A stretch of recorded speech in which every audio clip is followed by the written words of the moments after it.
Welcome to Locked On Golden Knights. The winless Arizona Coyotes come calling, and we could expect a physical game tonight at the Fortress. You're Locked On Golden Knights, your daily podcast on the Vegas Golden Knights, part of the Locked On Podcast Network. Your team every day.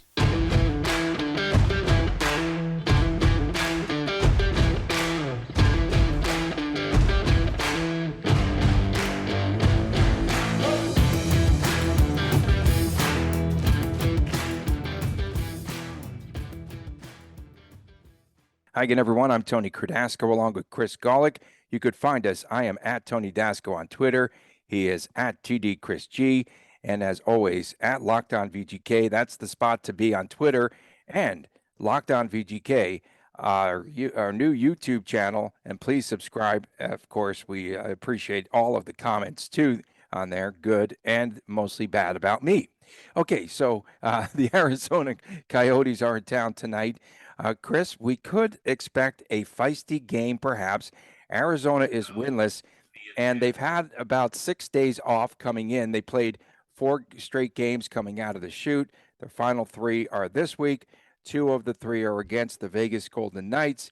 And I go back to that game where they really mucked things up against Anaheim. They had 106 minutes in penalties in the game. And in the second period alone, there were 8 fights and 20 minutes of penalties. So if you're VGK, you're a little bit alarmed. I would not be playing a lot of veterans in tonight's game. If I do, I get them on and off the ice just to be safe. Geez, what type of place are we in October 4th, 2022, when the Coyotes come to town, and that puts fear into you about a physical game? What's happening here? This is not how I expected the show to start. I like it. Yeah, it's you got a lot of people, and the Coyotes are always going to be that young team with players looking to crack the lineup and hopefully get traded elsewhere, as sad as that is to sound. But that's kind of how it works down there in Arizona. That's really how it's been for a long time, probably since the Mike Smith days when he was down there. Just a little shout out there to Mike Smith, my favorite goaltender, of course. But yeah, it's VGK has the same thing though, right? You do got a few players looking to crack the lineup, probably not as much of a rat race, no pun intended, for the Coyotes. And that's what preseason is about. It's fun. It's a little more old school preseason when you have that much fighting happening. Usually don't see as much of that nowadays, but should be a fun time tonight at the Fortress. And if it gets a little feisty out there, you certainly hope, and on both sides, that no one is out there getting hurts, and certainly hope no one pulls a groin in a shootout or anything like that as well, Tony. And all the teams get through showcasing their talent without having any major injuries. Yeah, if there are no fights tonight, things could boil up here later on in the week when who's going to fight though? Again. Cotter? Colasar? I mean, it's the year of Paul Cotter. It could be everything Cotter going into this fight. Going into this fight with a lot of fights. There could be fights tonight, and for the fans, that could be exciting. 35 players in camp for Arizona. Their last cut was 16 players. They also claimed a goaltender that we saw earlier this preseason, and that is Jonas Johansson. They claimed him off of waivers from Colorado. And so we've seen him play. Might see the starting goaltender, Vejmelka, Karel Vejmelka, who is pretty decent, I think, as a goaltender with a crappy team. And then one of the players, I remember seeing this video where Jan Yannick had that huge hit on Trevor Zegras, and that kind of started the fireworks in the game. But VGK had better keep their heads on a swivel in this game tonight. I don't know what to expect from the game itself.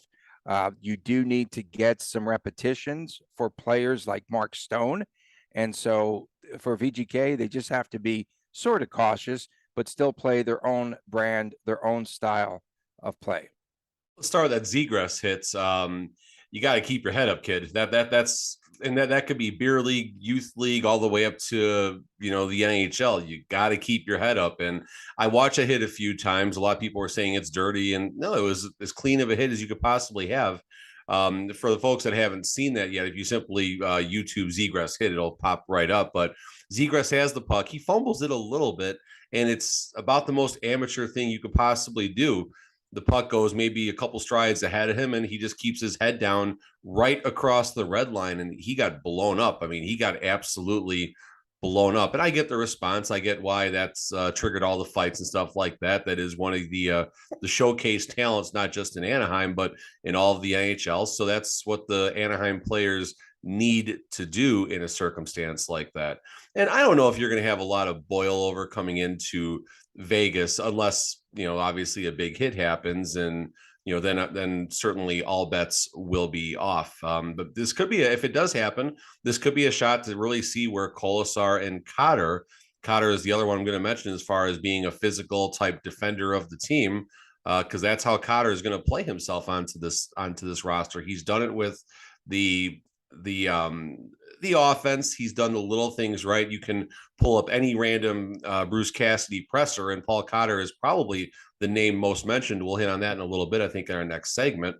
But I think the next thing is just to kind of become that fan favorite, that voice that the Vegas Golden Knights fans are just missing in a player like Ryan Reeves.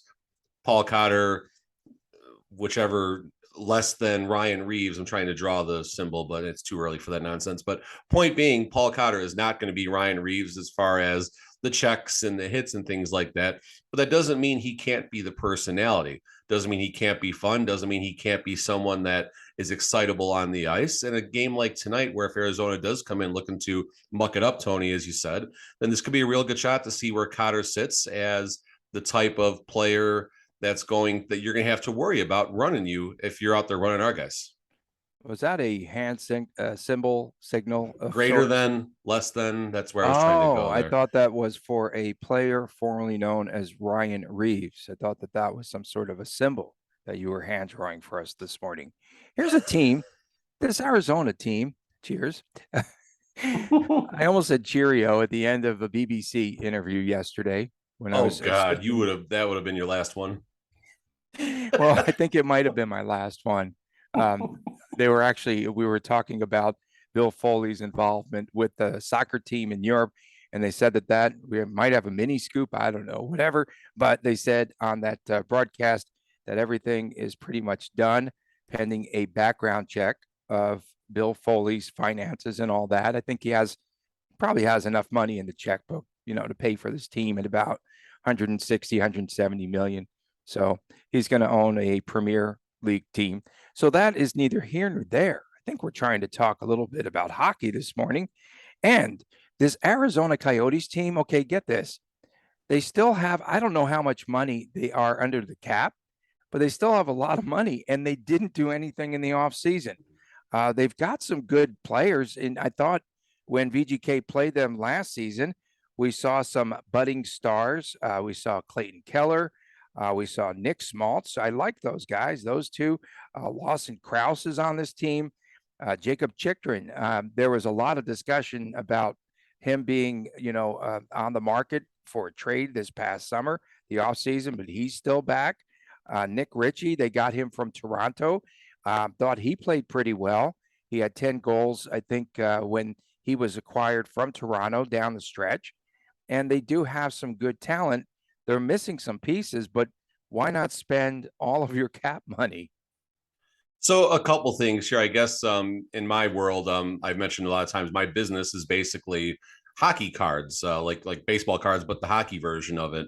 And primarily, I'm going to cite Upper Deck here and what's called the Young Gun cards. Those are the rookie cards.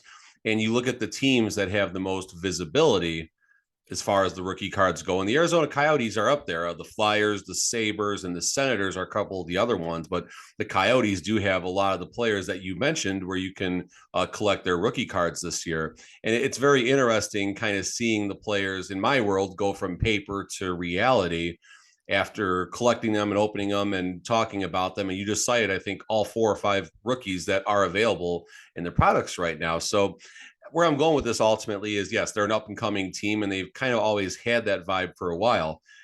You mentioned the cap friendly, or their salary cap. I just looked it up. They have 19.4 million projected cap space. Maybe we should trade Kelly McCrimmon for future considerations, and he'll have a ball down there. But they have like a quarter of their cap money still available. They're really close to, I think, the league minimum. I'm sure we can look that up. I gotta think we're flirting with the league minimum, but same breath, I know we're kind of joking about this. They're also going to be playing in a 5,000 seat arena while they wait for their new arena to get built, possibly in the same grounds, I think is what we've lately been hearing. And I don't know exactly how that bodes for the finances overall. So having $20 million available to a team like that is probably a big deal and probably necessary. Are they going to, kind of go along the lines of what the Red Wings have did at some point and just kind of go ham and say, okay, we like our youth and now we need, Andrew Kopp and all these players and David Perron and, all the other signings and stuff they made to get that team to the next level. You look at other teams in the Pacific on that trajectory, Seattle Kraken, they're spending money, they're bringing in free agents. Looking at the Kings, what they've been doing to keep things going. And I think the biggest comparison would probably be the Anaheim Ducks as far as having some of that showcase talent, basically more or less looking at Zegras and then a little bit deeper like McTavish and all the other players that they have. And then at some points, they open up the checkbook, they bring in some, line two type talent and some role players. And all of a sudden you have a playoff team that can potentially become a Stanley Cup contender. And I don't know if the Coyotes want that at this point, to be honest. I don't know if they can afford that type of roster. But once they get a new arena and actually, put some butts in the seats down there, maybe that could change. Yeah, and at least you have Anaheim that has a sort of a plan where they're building up that franchise and just doing it the right way. Arizona, it appears, has no plan whatsoever, and it just makes no sense. Tread water. Yeah, if you have that cap space, you got to use it. You got to utilize it, and they could be back up there in the mix. You get a couple of stars, reacquire Phil Kessel, maybe. I don't know. But money matters, Tony. Though money matters, and I don't know unless they're filling the seats. I don't think it's going to matter a whole lot because when is the last time? I know I joked earlier, but when is the last time the Coyotes have been relevant as far as being a contender goes? And was it 3 years ago that they got bounced in the first round? It might have been maybe like in the bubble or something like that. But the last Coyotes team I recall actually being relevant was when they eliminated the Blackhawks from the Stanley Cup playoffs. I want to say 2012, 2013, something like that. The Ralphie Torres hit on Marian Hossa was the most famous part of that series. And then, of course, Mike Smith had a pretty good round. And that's the last time he was relevant until this past year. So, yeah. You had to get a shot in at Mike Smith. Where did he go, by the way? Is he still? I think he's in no man's land. They should try to reacquire him. I forgot. No, he did get picked up, but we'll have to look. I'm looking it up right now. I got to imagine if Vegas you have the break to do that. Let's go to a break. Coming up next, we'll discuss what Bruce Cassidy had to say as he addressed the media yesterday as the team came back from the nice little getaway up at Bill Foley's ranch. We'll be back with more after this on Locked On Golden Knights. BetOnline.net is the fastest and easiest way to check in for all your sports betting needs. Find all of your favorite sports and events at the #1 online source for odds and for lines and games. Find reviews of each and every league, including Major League Baseball, the NFL, NBA, the National Hockey League, as things get started in a week. Combat sports within the week, I should say. Esports and even golf. BetOnline continues to be the top online resource for all your sports wagering information. From live in-game betting, scores, and podcasts, they have everything covered for you. Head to BetOnline today or use your mobile device to learn more about all the action that is happening today. BetOnline, where the game starts. Welcome back from Las Vegas, Tony Cardasco and Chris Golick. We thank you all for tuning in as always, and thanks for making us your first listen each and every day.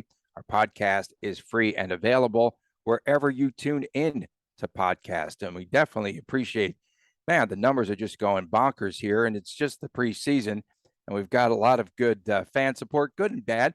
And you know what, Chris, before we get into this next segment, It is awfully nice. No, I think it's great that fans take the time to give us some good critical evaluations, what have you. They talk about everything that we say. The feedback has been tremendous, good and bad. And I think they're kind of surprised that we're getting back to them and engaging in the conversation. Isn't that what this is all about anyway? Sports are made, maybe not what they're made for, but all people do is debate sports, right? You're watching football, you're shouting at the TV, because obviously when you shout at the TV, the players and the coaches can obviously hear everything you are saying, because that's just how it works. But sports, you debate sports. That's what people do, whether it's fantasy, whether it's the reality version of it.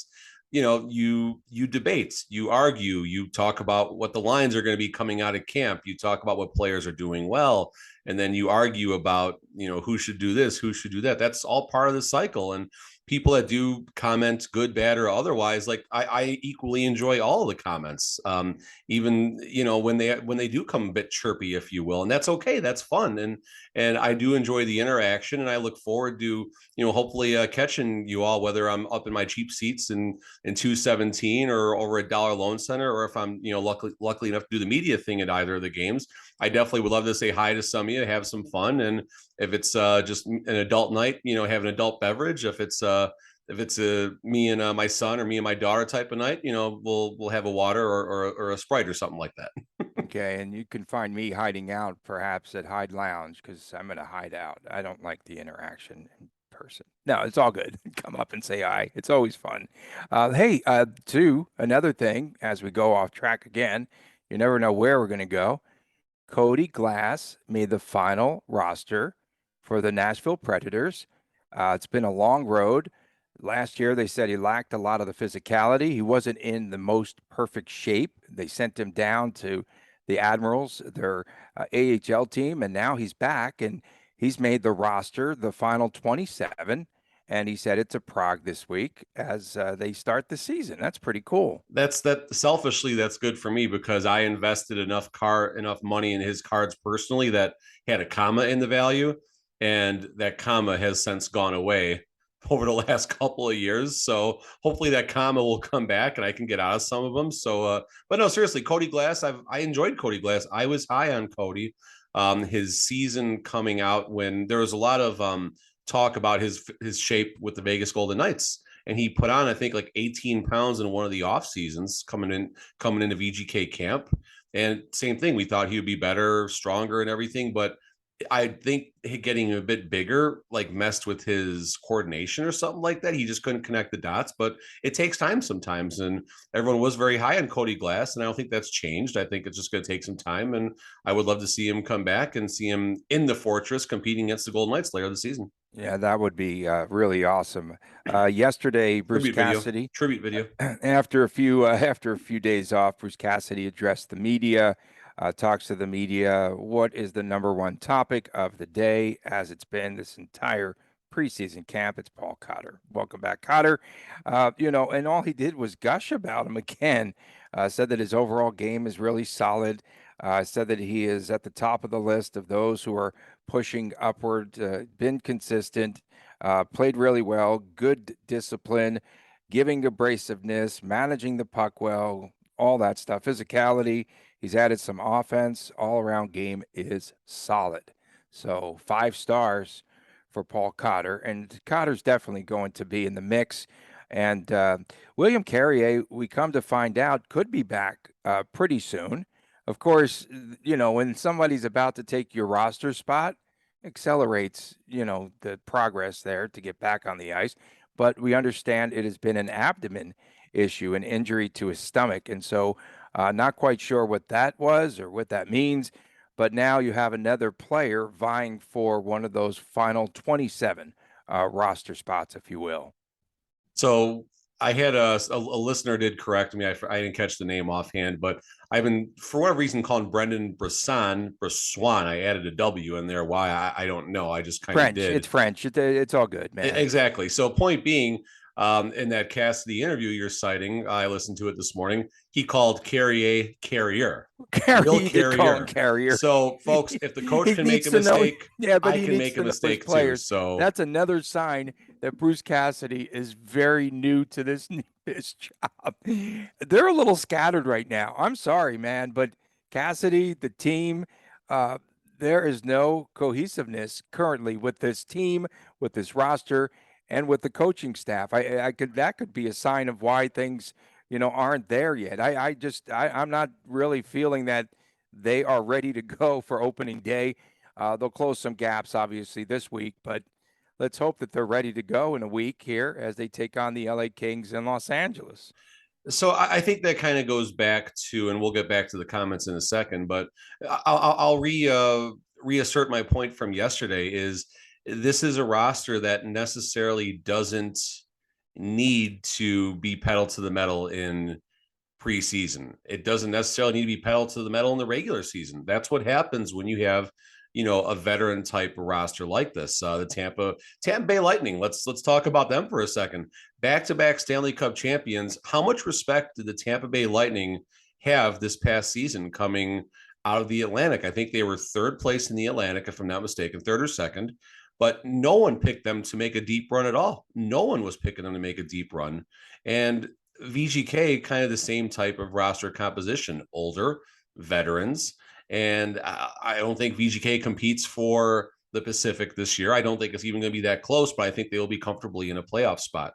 Going back to the Paul Cotter comments, everything is Paul Cotter right now. Every comment, and Cassidy doesn't just give a one and done answer like a lot of coaches do I like with that. certain topics. He keeps going, he keeps going, he keeps going, and that's a good thing. And I think also Cotter is using the media, or excuse me, Cassidy is using the media to ignite Paul Cotter a little bit more. We know the players to a degree do pay attention to things we've seen firsthand. I'm going to pat myself on the back, going back to my famous Logan Thompson interaction a while back.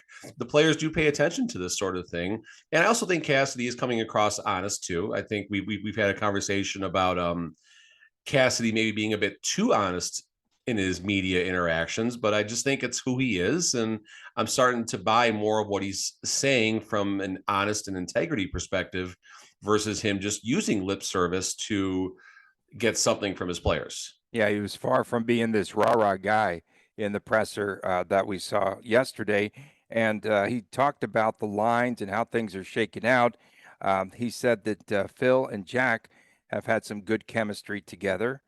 Of course, Kessel and Eichel, if you're keeping track at home. And now he's talking about perhaps putting, switching out Kessel and Mark Stone, perhaps. We know one thing that that line with Colasar Roy and Carrier, I think, is set, or Cotter, in that spot. But he did mention that, okay, that one's already etched in stone. He's going to toy around with the other three lines. No doubt. And I think there's a lot of different ways they can go with it. I do think Jack and Phil will end up staying together when the dust settles. They mentioned moving Marchie around and players that can have success on their off wings and things like that. And I did like something else that he touched on. Folks, if you're looking for this interview, it's simply on the VGK Twitter handle. All the things that we're citing. It was, I think, from yesterday, if I'm not mistaken. And I liked comments they were making about players playing on the off wing and specifically how they accept passes or board play is very important. So when the puck, let's just assume the puck is rocketing up the boards and your job is to dig that puck out and make a play before, another 200-pound human is about to maul you. If you are accepting the puck on your forehand, that is your dominant side, it is much easier for you to scoop the puck and make a quick play. If you are doing it from your backhand, you have two options. You can try and accept it with your backhand, which is a higher variance type of play because that's not your strong side, or you can turn your body if you're quick enough and still make that play. But again, you have to do all that before you're about to get crushed. And the other thing that was cited was when you're coming through the neutral zone, particularly accepting passes on your backhand side, and Cassidy cited the curvature of the stick makes it a little more difficult. And these sticks are so light now too. That's another thing that I'll personally throw in there. So you have the weight of the stick or lack thereof, plus when it's coming on your backhand side, it's really he mentioned Steve Larmer. It's funny he mentioned Steve Larmer because that's actually a former Ranger and former Blackhawk player in my world growing up. And it's an underrated, what's that? I said my world Oh too. yeah, that's right. Rangers, that's right. So it's just a small talked about thing, but you go back and watch that. It's very important players being able to make those plays, especially on their offhand. So in today's world, what this means, he's talking about moving Marchie to the off wing, and players can still have success if they work hard and skate hard. I think Cassidy's comment was something along the lines of he's going to be an elite player no matter where he plays, as long as he basically works hard. And I don't think he's taking a shot at Marchie, just basically saying, keep working and doing your thing. And it doesn't matter where you play, you'll be just fine. Which line do you think Marchessault would be placed on? I know that he likes his pace, and the tempo of the way that Jonathan Marchessault plays. And I think eventually, I mean, you can't leave him off of a line with Eichel. You have to put those two together at some point, that in my estimation. The moment we signed Kessel, my gut reaction was line one, Kessel, Eichel, Marchessault. I liked the playmaking ability of Kessel and Eichel, and Marchie is basically left alone out there. I mean, Marchie, for lack of a better term, is left alone. Marchie can snipe, he can finish in close. He's got a decent shot, especially for someone his size. And all Marchie has to do is finish, and he's going to have a 30-goal season if he is on a line with Eichel and Kessel. We saw coming out of camp, Riley Smith was in that position instead, which gave some nice balance to that line. And I'm okay with that. I like Riley Smith anywhere in this lineup. He's a very valuable asset. And I think that keeps the defensive ability of line one still up there, playing against some of the other team's best talents, of course. So that meant line two then was going to be a mixture of Stevenson and Stone. And then you're kind of going up and back between Marchie and Smith. But I think Cassidy is toying with the idea, at least maybe for tonight, is kind of what it sounded like, was having Stone up on line one with Eichel to see what they can do, which would probably end up knocking Kessel down to the line with Stevenson and Marchie. So, he's spinning the dials, trying to see what he's going to get, getting the best out of the players. I personally don't know if Mark Stone, this is your comment, Tony, about, someone having the speed to keep up simply with Jack Eichel. Phil Kessel can, and that was also a surprise, I think, to both of us, that Kessel is able to hang in the ring, so to speak, with them. So a lot of questions. We got 9 periods and maybe a couple of meaningless shootouts to get all this worked out. But I think we're officially a week away from the season, right? A week from tonight, we're in LA. Yeah. And, you talk about Mark Stone. One of the things that stood out was Bruce Cassidy saying he still needs to get his timing down. He said that he's feeling really well, and he still, again, needs to be in hockey shape. So I think he gets some more repetitions, although watch your back, so to speak, in this game tonight, if Arizona's going to go headhunting and all that. And Elliot Friedman talked about this little piece of crap that Mark Stone had in his back, and it was like the size of a quarter, and it actually was hard and actually was some fluid buildup that was pressing down on his nerves. And so that's why he said it was Mark Stone, himself was just saying, he talked about the excruciating pain that he was in last season. I can't even imagine, because I know with disc problems myself, it does push down at times, and I'm like, screaming, like that. I don't know if he's going to scream and go, but let's see how much he's going to play the final 3 games to get that timing down. Yeah, no doubt. I would probably say two. I mean, the roster is getting thin, so you have no choice but to play most of these guys. I think in tonight's game, you probably see 3 of our 4 lines that are expected to break camp playing tonight. And then you have what we can call maybe the competition line, might be like Ron Bjerg, Lecision, and insert someone else here. Maybe you put Cotter on that line to see how all 3 of them do look together. And then your other lines, it's going to be a combination of what we just mentioned, the Eichel line, the Stevenson line. And then, you probably have Kolesar and Wild there. That might be line 3 tonight. And then line 4 might end up being, Lecision, Ron Bjerg, and, it won't be Briswan. It will not be Briswan. Coming up next, when we return, we'll talk about what we might expect this upcoming week, the 3 final preseason exhibition games. We'll get into that when we return right here on Locked On Golden Knights. Welcome back to Locked On Golden Knights. I'm Tony Cardasco. He is Chris Golick. You could find us, of course, on Twitter.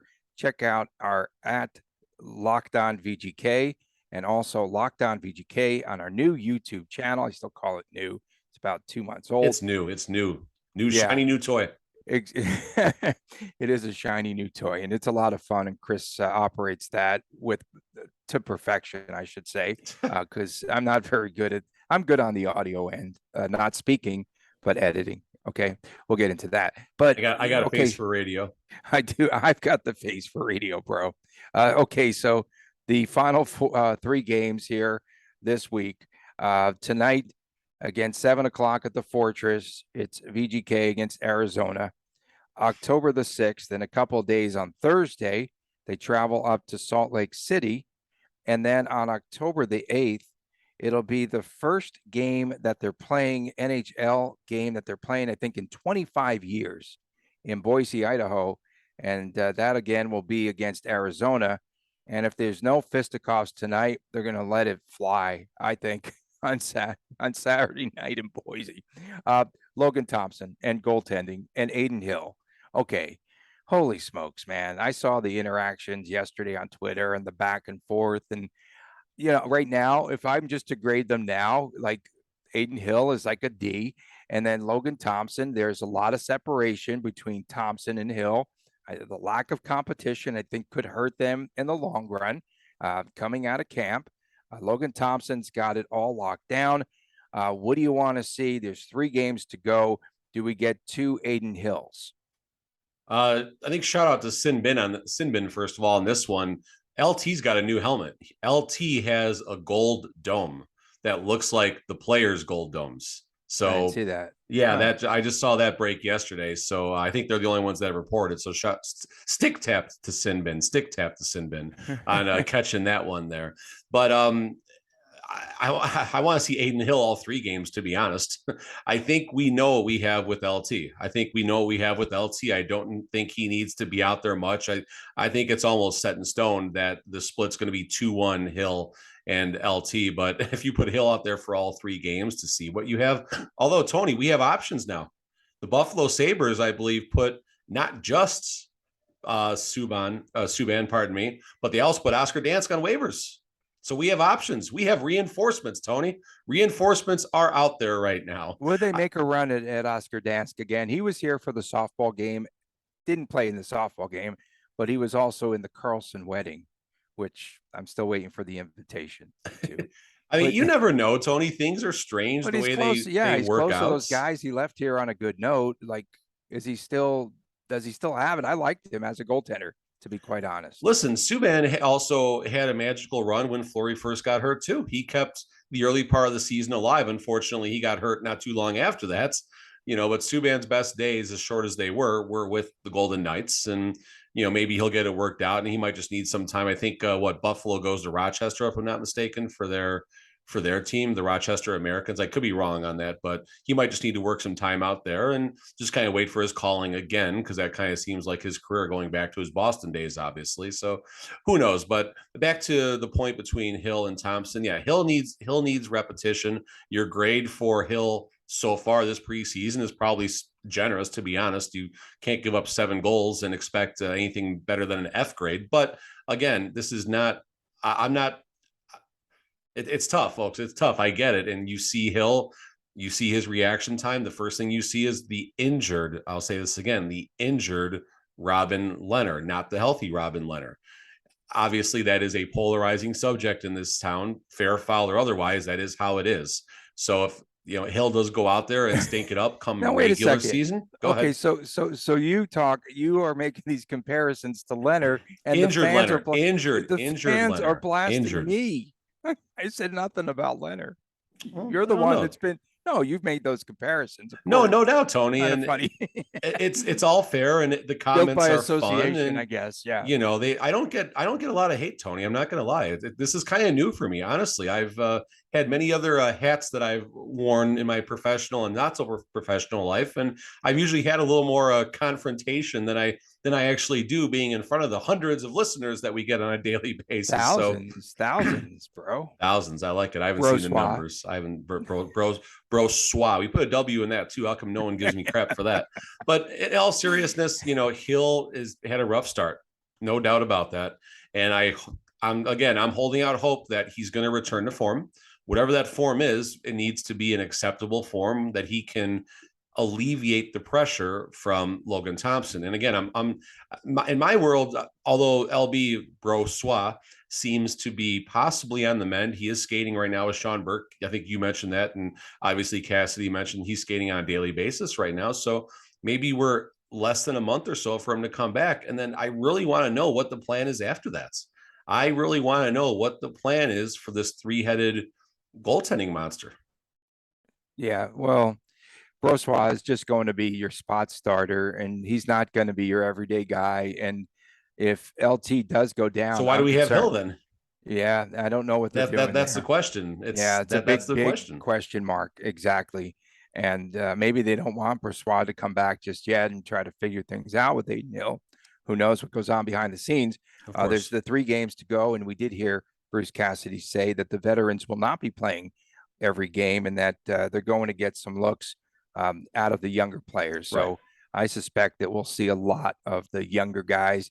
I suspect that 2 of the 3 games you have to see Aiden Hill. They're talking about a small sample size, and they think he's better and all that. We'll have to see. And maybe with time he is better. I don't know. But I'm sure that they're making a lot of adjustments and tweaks behind the scenes. Yeah, no doubt. And I do wonder what those closed door conversations are like as they're evaluating not just Hill, but as they're evaluating all the players. Like, is Paul Cotter really as good in the eyes of Cassidy as he's saying? I mean, Cassidy, there is a skeleton in the closet with his handling of young players in the past. And Cotter, while all the news is positive, Cassidy is also still reserved. He has to continue to do this. He has to continue to show this is the player. I thought he did mention there was maybe some, and I don't know much about Cotter's past, but I didn't feel like this was noteworthy, but Cassidy did mention that there were some consistency issues with Cotter in the past. Yeah. I mean, he played 7 games with the Vegas Golden Knights last year. You're not going to learn a whole lot in the 7-game stint on a Vegas Golden Knights team that was hobbled all season. Like Cotter out there with Romberg and Lecision, which was a line, I think, at times at the NHL level. That's a tough spot. Now, Cotter out there with Wah and Colasar or Carrier or being moved around with proven NHL talents, that's when you'll get an opportunity to see what Cotter really can bring. I think we're going to see some fights this evening over at the Fortress. I have the over-under at 99.5 penalty minutes. Wow, that's there's 100 penalty minutes tonight. Oh my goodness! Could you imagine though? They had 8 fights in the second period and 20 minutes in penalties against Anaheim. Federal League, bro. It's the Federal League. Old time hockey. It could be fun. It could be fun, and they definitely are stressing physicality. And let's see if VGK can play as physical. And I think that's a good barometer tonight in this game. We'll talk about that tomorrow, right?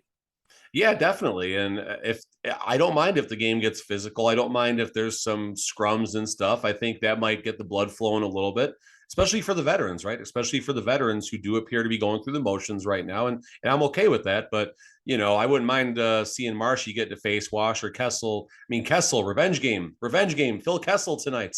Maybe someone will take a little run at him, assuming he plays, and you get to see if he's going to get a little feisty. And this could be fun. A game like this might bring them together, assuming the Coyotes are still, pissed off over, Jan Jenik and all that, and we'll see what happens.